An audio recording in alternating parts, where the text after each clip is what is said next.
오늘 하나님께서 우리 공동체에 주신 말씀은 마태복음 9장 14절에서 31절입니다. 마태복음 9장 14절에서 31절. 너무 길기 때문에 우리가 같이 봉독할 것은 14절에서 17절까지만 봉독하겠습니다. 9장 14절에서 17절까지 같은 목소리로 한 목소리로 봉독하겠습니다. 같이 읽겠습니다. 시작. 그때 요한의 제자들이 예수께 나와 이르되 우리와 바리새인들은 금식하는데 어찌하여 당신의 제자들은 금식하지 아니하나이까? 예수께서 그들에게 이르시되 혼인집 손님들이 신랑과 함께 있을 동안에 슬퍼할 수 있느냐? 그러나 신랑을 빼앗길 날이 있으리니 그때에는 금식할 것이니라.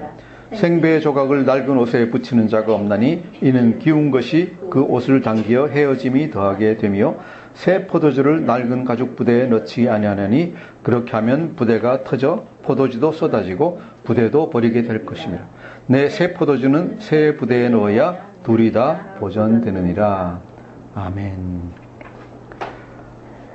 우리가 산상설교를 보고 난 다음에 8장부터 시작해서 다시 보고 있습니다. 8장 초반부 17절까지에서는 왕으로 오시는 예수님이 어떠한 권세를 지니고 계신 분인가 하는 것을 같이 보았습니다. 그리고 8장 18절에서 9장 8절까지 왕의 권세가 우리가 생각하는 것 같이 인간이 생각하는 그런 정도의 권세가 아니다 하는 것을 봤습니다.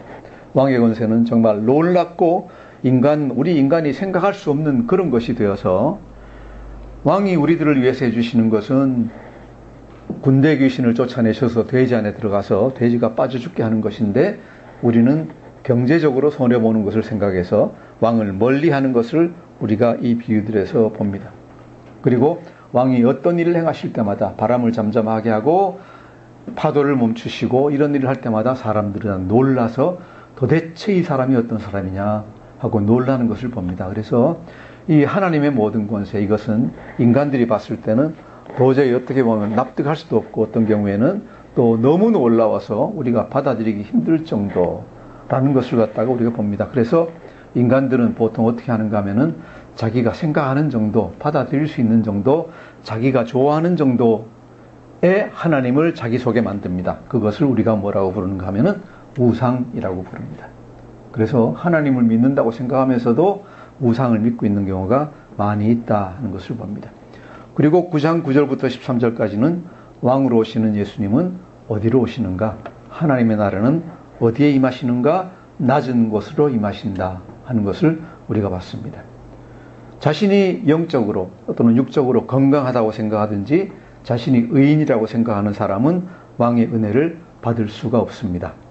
왕의 의사의 치료를 받을 수 있는 사람은 자신이 병자라고 생각해서 병원 가는 사람이든지 또 예수님의 구원하심을 받을 수 있는 사람은 자신의 심령이 가난하고 깨어져서 자신의 힘으로는 도저히 구원받지 못한다고 생각하는 사람들, 그래서 예수님께로 오는 사람들만이 구원을 받을 수 있다. 즉 심령이 가난한 자만이 복을 받을 수 있다 하는 것을 우리가 봤습니다. 자, 오늘 말씀에서는 왕이신 예수님의 나라, 천국은 우리가 어떻게 받아들여야 되고 그 안에서 어떻게 행해야 되는가 하는 것을 요약해서 말하고 있습니다.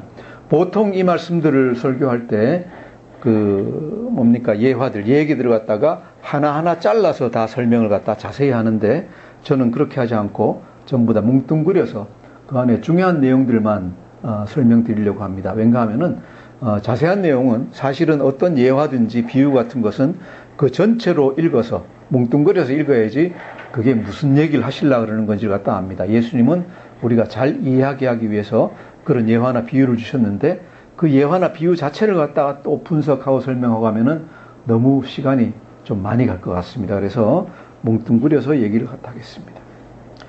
자, 그럼 첫째로 왕이신 예수님의 나라. 예수님이 왕이신 나라에서는 어떤 식으로 모든 것이 역사하는가, 아니면 그 나라에는 어떤 규율이 있는가 하는 것을 갖다가 우리가 같이 보겠습니다. 우리가 14절을 먼저 같이 읽겠습니다. 14절 시작.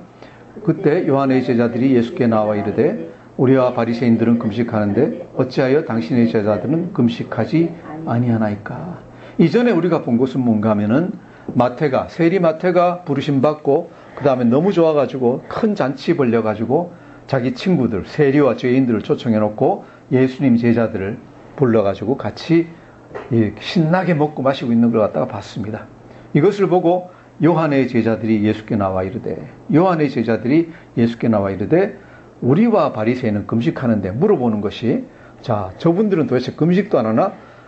예로부터 성숙한 사람, 거룩한 사람은 그때의 전통으로는 금식해야 되는데 우리와 바리새인들은 금식하고 있는데 어찌하여 당신의 제자들은, 예수님의 제자들은 금식하지 않고 있습니까? 우리가 요한복음을 같이 공부하면서 봤던 것은 이 당시에만 하더라도 세례 요한이 어떻게 보면 예수님보다 더 큰 자입니다. 세례 요한은 이름이 있습니다. 역사적으로 이름이 남아있고 그 당시에 큰 반향을 일으키고 많은 사람들의 환영을 받았습니다. 단지 헤롯 왕의 심기를 건드려서 감옥에 갇혀 있었습니다. 그래서 요한의 제자들은 어떻게 보면은 예수님보다 세례 요한이 더 위대하다고 생각하고 있었을지도 모릅니다. 이 당시에는 벌써 우리가 마태복음 4장 12절에 보면은 세례 요한이 벌써 감옥으로 잡혀 들어갔습니다. 그래서 스승은 잡혀 들어가 있고 그 제자들이 모여서 스승이 위대하니까, 유명하니까 스승이 없더라도 스승이 가르쳐 준 대로 행하고, 그죠? 이런 걸 갖다 하고 있을 때입니다. 그리고 와서 보니까, 이 예수라는 사람이 보니까 이상하게 하고 있다. 경건하게 금식하면서 살아야 되는데 금식은 안 하고 그냥 먹고 마시고 놀고 있는데 그것도 누구하고? 세리와 죄인들하고 하고 있다. 그래서 하는 질문이 우리와 바리새인은 금식하는데 무슨 소리입니까? 요한의 제자들은 자신들을 바리새인과 동질적으로 보고 있습니다.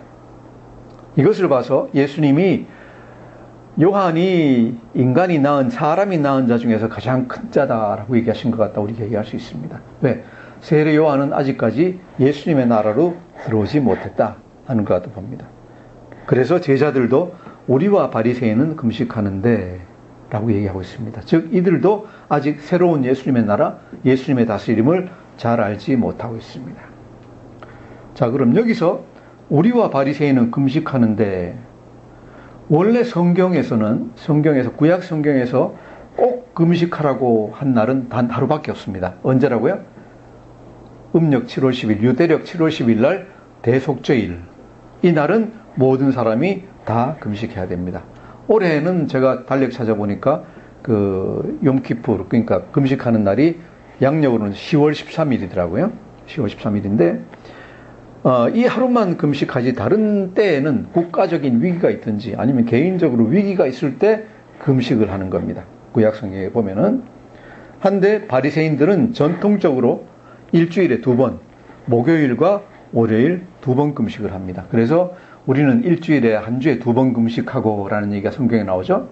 2번 금식, 목요일과 월요일 하는데 왜 그러느냐? 전설에 전해오는 얘기는 뭔가 목요일은 모세가 시내산에 올라간 날, 그리고 월요일은 모세가 시내산에서 내려왔던 날.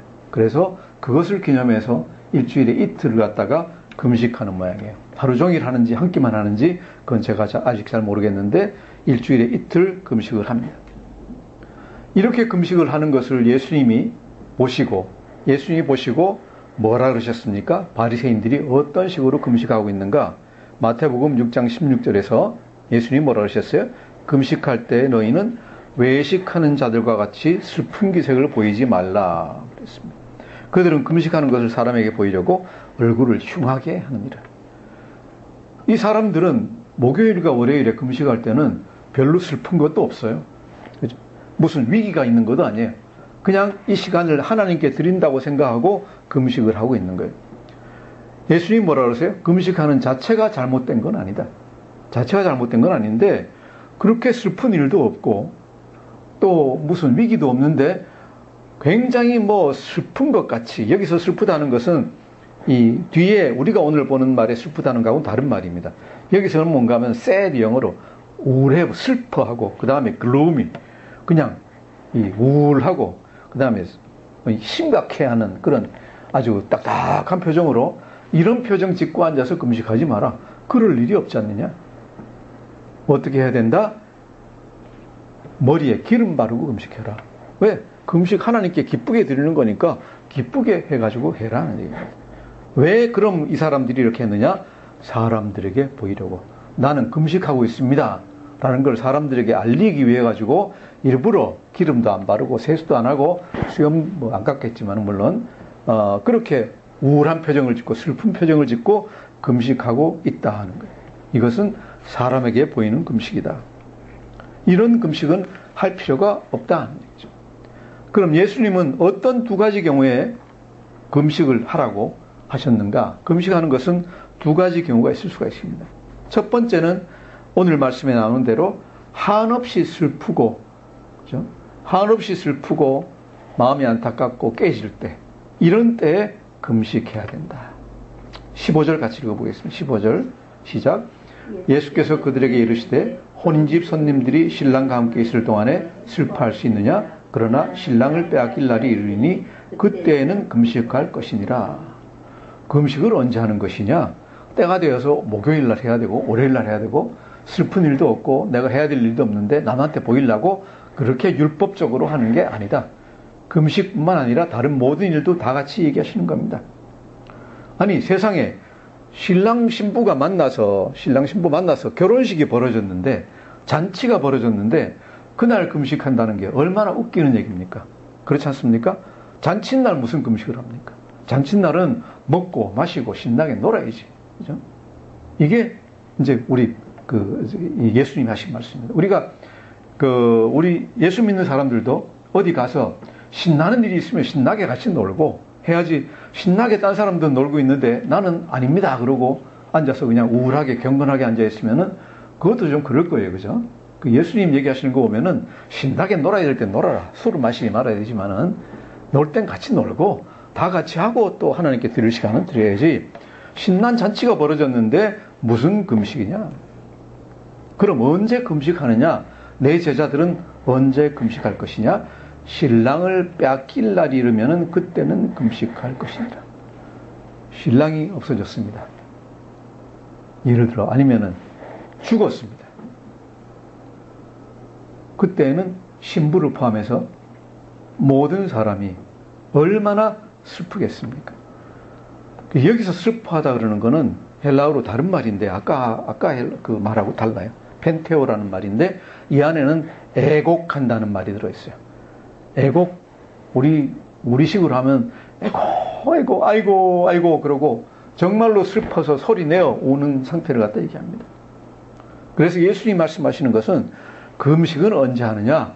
정말로 슬퍼서 슬플 때는 그냥 목소리가 나오잖아요. 어떤 때는 목소리 안 나올 때도 있지만은 목소리 터져 나올 때는 우와 하고 슬픈 목소리가 나옵니다.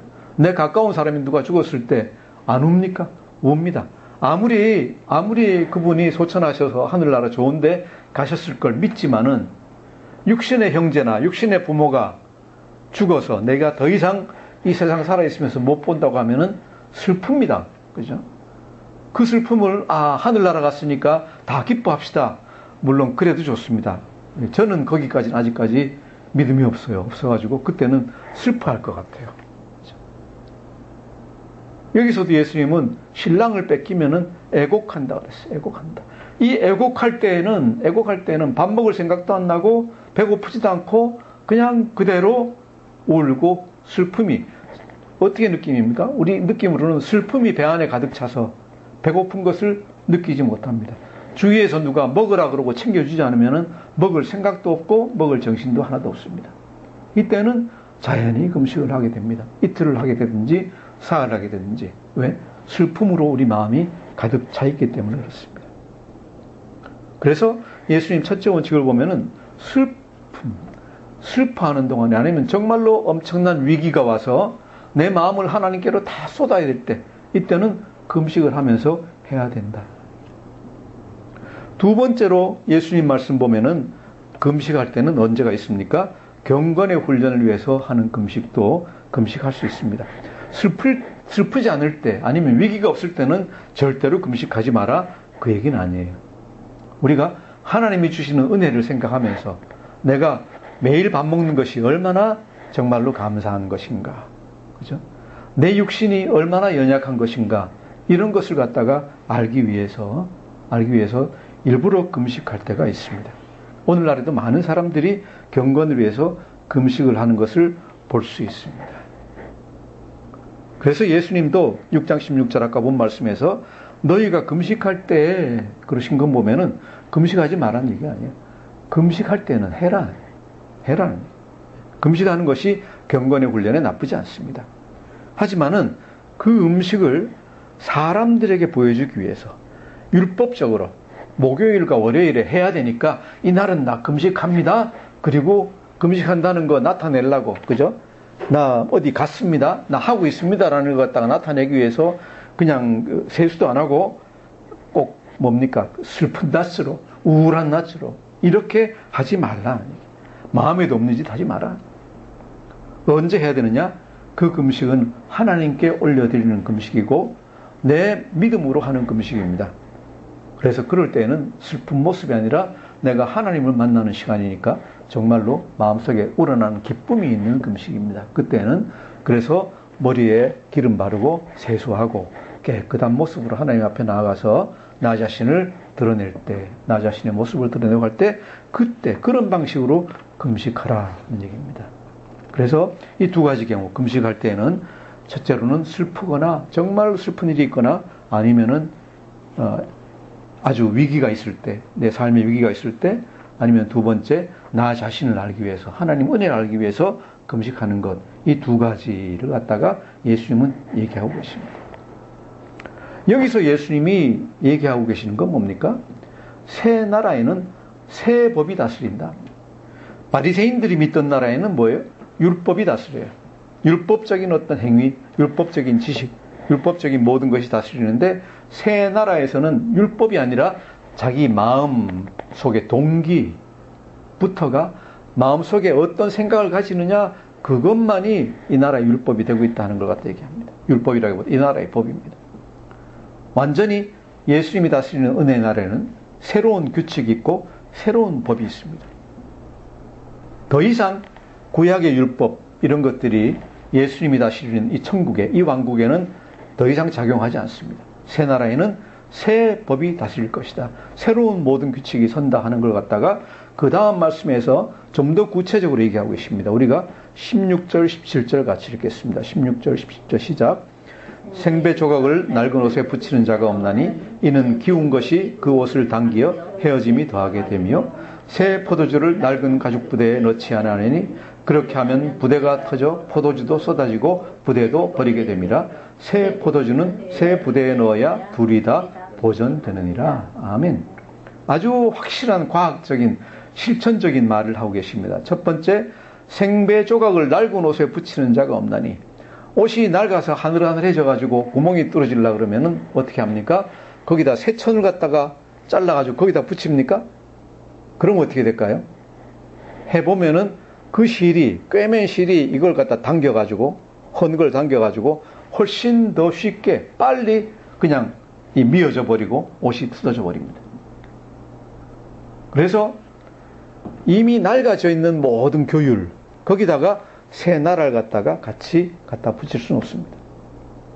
더 쉬운 비유는 새 포도주를 낡은 가죽 부대에 담는 것.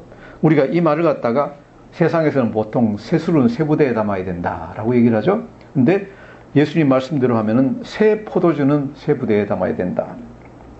이게 무슨 얘기일까? 옛날에는 술이나 물을 담는 부대를 갖다, 요새는 플라스틱 통이 많아가지고 너무 편한데, 옛날에는 그런 게 없잖아요. 없으니까 뭐로 해야지 물을 갖다가, 액체를 갖다 안 새게 할 수 있을까? 제일 좋은 것은 그때 쓴 건 뭔가 하면 염소나 양 몸에서 벗긴 가죽입니다. 우리 요새 그 다큐멘터리 보면은 가죽 벗길 때 통으로 벗기죠, 그냥. 목으로 모든 걸 잡아 빼고 내장 빼내고 해가지고 통으로 다 벗깁니다. 그래서 가죽이 다 살아 있습니다. 우리 티베트 같은데 그 강 건널 때 배 만드는 거 오면은 사람들이 그런 양가죽을 갖다가 해가지고 바람 불어 넣어가지고 저기 샌데, 예를 들어 발이나 아니면 꼬리 아니면 목 같은 건 다 이렇게 칭칭 감아가지고 빵빵하게 바람 불려가지고 그걸 몇 개 얹어가지고 그 위에 뗏목 얹어가지고 쓰는 걸 봅니다. 배 만듭니다. 이거하고 똑같아요. 이 당시에도 어떻게 했는가 하면은 염소를 갖다가 잡아가지고 안에 건 다 빼내고 구멍이 이제 예를 들어 내 다리와 꼬리와 그 다음에 이제 그걸 어차피 목으로 이제 다른 걸 빼내야 되니까 목에만 이제 구멍이 뚫려 있습니다. 그러면은 꼬리하고 네 다리는 밧줄로 묶어가지고 완전히 점이고, 그 다음에 이 목구멍으로 이제 물이나 술을 갖다 부었다 꺼냈다 하는, 그래서 이제 그런 식으로 이 가죽 부대입니다. 이렇게 그 옛날에 사용했고, 오늘날에도 이제 그 유목 민족들은 이렇게 물통을 갖다 사용하는 데가 많이 있대요. 자, 이렇게 하면 어떻게 될까요? 가죽이, 새 가죽일 때는 신축성이 있어요. 늘어나고 줄어들고 하는데, 가죽이 오래되면 어떻게 됩니까? 뻣뻣해지고 갈라 터지고 해가지고 신축성은 하나도 없습니다. 그래서 새 가죽으로 통을 만들었을 때는 압력을 견딜 수가 있어요. 압력을 견딜 수가 있는데, 오래된 가죽은 압력을 전혀 견디지 못해요. 그런데 포도주는 처음에 갖다가 보면, 새 포도주는 보면 아직도 발효 상태이기 때문에 거기서 가스가 나온대요. 가스가 나와가지고 팽팽해지는 압력이 생기는 거예요. 그 새 포도주를 헌 부대, 낡은 부대에 잡아 넣으면은 그 낡은 가죽 부대가 이 압력을 견디지 못해가지고 터져버리는 거예요.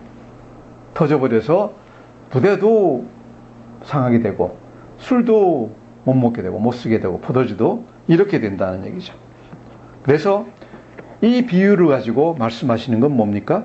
새로운 나라의 모든 것은 새로운 법칙이나 새로운 규칙 안에 들어가야지 옛날 규칙이나 옛날 법 안에 들어가서는 되지 않는다. 이것을 이제 나중에 안식일의 문제이든지 모든 것에 예수님이 이걸 다 같이 적용을 합니다. 예수님 말씀하시는 건 뭐예요? 바리새인들이 알고 있던 옛나라의 그런 율법과 율법적인 행위와 도덕률과 가치 개념 또는 기본적인 인간의 도리는 이래야 된다. 이런 것들은 이제 예수님의 영광된 나라에서는 다 바뀐다는 거죠. 더 이상 그것이 적용되지 않는다. 예수님의 영광된 나라에서는 새로운 도덕률과 새로운 가치 기준과 새로운 기본 가치가 이 나라에서 적용될 것이다. 옛날하고 다릅니다. 자, 그러면은 새 왕이신 예수님이 다스리는 새 나라, 새로운 이 하늘나라의 기본 가치는 어떤 것인가? 이것을 예수님은 이어지는 두 가지 병 고치는 얘기에서 얘기를 해주고 계십니다. 이 얘기를 우리가 두 가지, 세 가지를 잠깐 읽어보겠습니다. 우리가 19절부터 20절까지 먼저 같이 읽겠습니다. 19절부터 22절까지 시작. 예수께서 일어나 따라가심에 제자들도 가더니 12해 동안이나 혈루증으로 앓는 여자가 예수의 뒤로 가서 그 고독가를 만지니 이는 제 마음에 그 겉옷만 만져도 구원을 받겠다 함이라. 예수께서 돌이켜 그를 보시며 이르시되 따라 안심하라. 내 믿음이 너를 구원하였다 하시니 그 여자가 그 즉시 구원을 받으니라. 아멘. 어떤 일이 일어났습니까? 18절에 보시면은 한 관리가 와서 내 딸이 죽었으니까 빨리 와서 살려주십시오. 그러니까 알았다 그러고 가시는데 사람들이 막 미어지게 가는데 어떤 여자 하나가 예수님의 옷을 갖다 만지고 예수님의 능력이 빠져나가는 걸 예수님이 느끼셨어요. 그래서 예수님이 쳐다보시면서 누가 그랬느냐? 그러니까 제자들은 이렇게 사람 많은데 누가 만졌는지 누가 합니까? 그러는 표정으로 쳐다보는데 이 여자가 이제 고백을 하는 거예요. 이 여자는 어떤 여자냐? 12해 동안 혈루증으로 피가 멈추지 않는 그런 병을 앓고 있어요. 그죠? 굉장히 심각한 병이겠죠? 그동안 우리 보통 해석가들이 얘기할 때 12년 동안이나 앓았기 때문에 병 고치는, 병 잘 낫군다는 사람 다 쫓아다니다가 파산하고 이제는 거지같이 돼가지고 길거리에 이제 노숙자같이 돼 있는 그런 여자입니다. 이 여자가 의지할 데가 없고 자기 힘으로는 아무것도 할 수가 없습니다. 어떤 상태가 되어 있습니까? 심령이 정말로 가난한 상태가 되어 있습니다. 그래서 있는 마지막 소원을 어디 겁니까? 예수님이 오셔가지고 많은 사람들을 낚으신다고 하니까 그것을 마음속으로 믿고 나 같은 사람은 예수님 앞으로 나서서 예수님 저 불쌍히 여기시고 병 좀 고쳐주십시오. 이 얘기도 하지를 못하는 거예요. 왜? 자기 자신이 너무 낮아져 있어요. 그만한 게 하나도 없어요. 나 같은 사람이 어떻게 감히 예수님 앞에 나설 수가 있을까? 그러니까 하는 게 뭐예요? 사람들 틈에 끼어서 저 옷자락만 만지면은 낫겠지. 예수님 옷자락만 좀 예수님 옷자락만 만지게 좀 해주세요. 얼마나 마음이 가난한지 모릅니다. 그 믿음을 가지고 그 가난한 마음으로 가난한 심령으로 예수님 옷자락을 만졌습니다. 예수님이 그 여자를 돌이켜보시고 뭐라 하셨습니까? 따라 안심하라. 내 믿음이 너를 구원하였다. 내 믿음이. 너 자신의 능력을 믿지 않고 세상 걸 믿지 않고 오직 내 옷자락만 만지면 낫는다는, 오직 그 나라와 그 의를 구하는, 그 은혜만을 구하는 그 마음이 너를 낫게 하였다. 할렐루야. 바리새인들이 알고 있던, 그때까지 전통적으로 바리새인들이 알고 있던 천국에 들어가는 방법은 뭡니까? 율법을 지켜서 하나님 은혜를 받는 것입니다. 돈을 많이 벌어서 많은 것을 바쳐야지 천국에 들어간다고 생각을 했습니다. 그것이 옛 나라의 작동 원리입니다. 예수님이 오늘 얘기하고 계시는 새 나라의 작동 원리는 뭡니까? 심령이 가난한 자가 믿음으로 나아갈 때 구원을 받습니다. 12해 동안 알았다는 건 무슨 얘기입니까? 히브리 방식으로, 유대 방식으로 얘기하면 12이라는 건 꽉 찼다는 얘기예요. 꽉 찼다. 옛날에는 이제 꽉 차서 더 이상 어떻게 할 수가 없습니다. 꽉 찼습니다. 어떻게 은혜를 받습니까? 다시 마음에 겉옷만 만져도 구원을 받겠다고 믿는 그 정말로 낮은 마음과 가난한 심령으로 정말 간절한 믿음으로 나아갈 때 예수님이 뭐라 그러십니까? 내 믿음이 너를 구원하였다. 여러분 다 이런 말씀을 예수님께 듣기를 바랍니다. 내 믿음이 너를 구원하였다. 다시 한번 서로 얘기합니다. 내 믿음이 너를 구원하였다. 아멘. 그리고 어떻게 구원을 받았습니까? 그 여자가 즉시 구원을 받았다. 믿으시기 바랍니다. 이 새나라에서는 무엇이 우리를 구원합니까? 우리의 심령, 깨어진 심령과 예수님 믿는 믿음으로 우리는 구원을 받는 줄 믿습니다. 두 번째 이야기는 이 이야기를 이렇게 둘러싸서 있습니다. 그래서 18절과 그 다음 23절에서 26절, 이것이 이제 두 번째 이야기입니다. 한번 같이 읽겠습니다. 시작. 18절. 예수께서 이 말씀을 하실 때 한 관리가 와서 저라며 이르되 내 딸이 방금 죽었사오나 오셔서 그 몸에 손을 얹어주소서 그러면 살아나겠나이다 하니 예수께서 그 관리의 집에 가사 피리 부는 자들과 떠드는 무리를 보시고 이르시되 물러가라. 이 소녀가 죽은 것이 아니라 잔다 하시니 그들이 비웃더라. 무리를 내보낸 후에 예수께서 들어가사 소녀의 손을 잡으심에 일어나는지라 그 소문이 그 온 땅에 퍼지더라. 아멘. 누가복음 8장 42절 보시면은 이 아이가 몇 살인가? 12살 먹은 아이예요. 12살이에요. 또다시 이 복음서 기자들은 12이라는 숫자를 갖다 강조해요. 뭐예요? 12. 벌써 옛 나라는 꽉 찼다. 이제 더 이상 옛 나라가 아니라 새 나라가 된다는 걸 얘기합니다. 이 아이를 구한 것은 무엇입니까? 그 아버지 관리의 믿음입니다. 내 딸이 방금 죽었사오나 오셔서 그 몸에 손을 얹어주소서 그러면 살아나겠나이다. 딸이 12살 12년 동안 귀하게 키운 딸이 죽었으면 아버지 마음이 얼마나 아프겠습니까? 우리가 또다시 보는 것은 가난한 심령을 봅니다. 이 딸이 죽고 나니까 이 사람이, 이 관리가 어디 갈 데가 없습니다. 병원에 가봤자, 의사 불러봤자 죽은 애를 갖다 어떻게 살리려느냐? 그러고 아마 콧방구만 낄 겁니다. 예수님이 가셔서 피리 부는 자들과 장사를 도우러 와 있는 사람들에게 물러가라. 죽은 것이 아니라 잔다. 그러니까 이 사람들이 뭐라 해요? 비웃어요. 말도 안 되는 소리. 말도 안 되는 소리. 하지만은 이 소녀를 누가 살리십니까? 예수님이 살리십니다. 무엇을 보고? 그 아비의 믿음을 보고 살리십니다. 믿으십니까? 우리가 우리 자신의 믿음으로 우리 자신만을 낫게 할 수 있는 게 아니라, 우리 자신만 구원할 수 있는 게 아니라 우리가 중보기도로 우리의 주위에 있는 사람들도 다 살리고 낫게 해줄 수 있는 것으로 믿기 바랍니다. 이것이 우리의 믿음입니다. 하나님께서 낫게 해주시고 낫게 해주시지 않고 하는 것은 하나님이 하실 일입니다. 하지만 우리는 무엇을 믿습니까? 하나님이 그렇게 해주실 능력이 있으시다 하는 것을 믿습니다. 그래서 되든 안 되든 우리는 우리의 친척들을 위해서, 우리의 가족들을 위해서 기도합니다. 여러분, 주위의 사람들이 아플 때, 또 믿지 않고 있을 때 우리가 계속 기도해야 되는 건 뭡니까? 하나님이 그 기도를 들으실 수도 있기 때문에 우리가 육신의 친족들과 주위의 친한 사람들을 위해서 항상 기도합니다. 육신의 질병보다 더 무서운 것, 더 힘든 것이 뭡니까? 믿음이 없는 것입니다. 믿음이 없는 것은 더 힘듭니다. 더 힘든데 그것도 우리가 정말 눈물로 기도하면, 내 심령이 깨어져서 기도하면 하나님이 다 응답해 주실 줄 믿습니다. 세 번째 이야기는 우리가 27절부터 31절까지 나오는 맹인을 고치신 이야기입니다. 같이 읽겠습니다. 시작. 예수께서 거기에서 떠나가실새 두 맹인이 따라오며 소리질러 이르되 다윗의 자손이여 우리를 불쌍히 여기소서 하더라.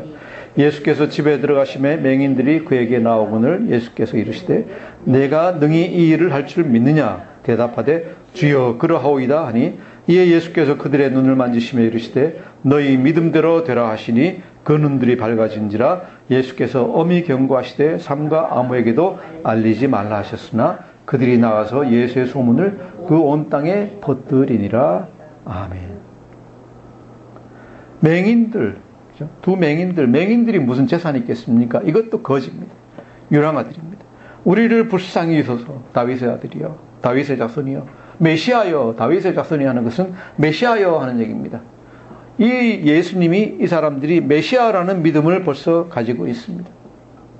예수님은 그냥 낫게 해주실 수도 있는데 일부러 물으십니다. 내가 능히 이 일을 할 줄 아느냐? 주위의 사람들이 다 듣고 있습니다. 왜 예수님이 딴 때는 그냥 낚아주시는데 이때에는 이 말을 특별히 물으실까요? 주위 사람들에게 교훈을 주기 위해서입니다. 어떻게 우리가 하나님께 은혜를 받을 수 있는가? 어떻게 은혜를 받을 수 있는가? 내가 능히 이 일을 할 줄을 믿느냐? 대답하되 주여 그러하오이다. 믿습니다. 그럽니다. 그러니까 비로소 예수님이 그 눈을 만지시며 너희 믿음대로 될지어다 하시니까 즉시로 눈을 밝히 뜨고 그 사람들이 세상을 보게 됐습니다. 여기서도 또한 우리가 보는 것은 무엇입니까? 예수님이 우리에게 주시는 교훈은 나의 은혜는, 나의 역사는 무엇을 통해서 일어난다? 너희들의 믿음을 통해서 일어난다. 예수님이 주시는 모든 은혜는 우리의 믿음을 통해서 일어난다는 것을 예수님이 특별히 여기서 더 보여주십니다. 자, 그러면 우리가 세 가지 이야기에서 다 봤지만은 믿음으로, 그죠? 믿음으로 나가야 된다. 믿음을 가지고 나간다는 것은 무엇인가? 다시 한번 정리합니다. 믿음으로 나간다는 것은 내가 내 어떤 일, 내가 뭔가를 갖다 하는 것, 또 내 생각에 의지하고, 내 하는 일에 의지하고, 열심히 하는 것에 의지하고, 이런 데 의지하는 것이 아니라는 것입니다. 물론 열심히 일하지 말라는 것은 아닙니다.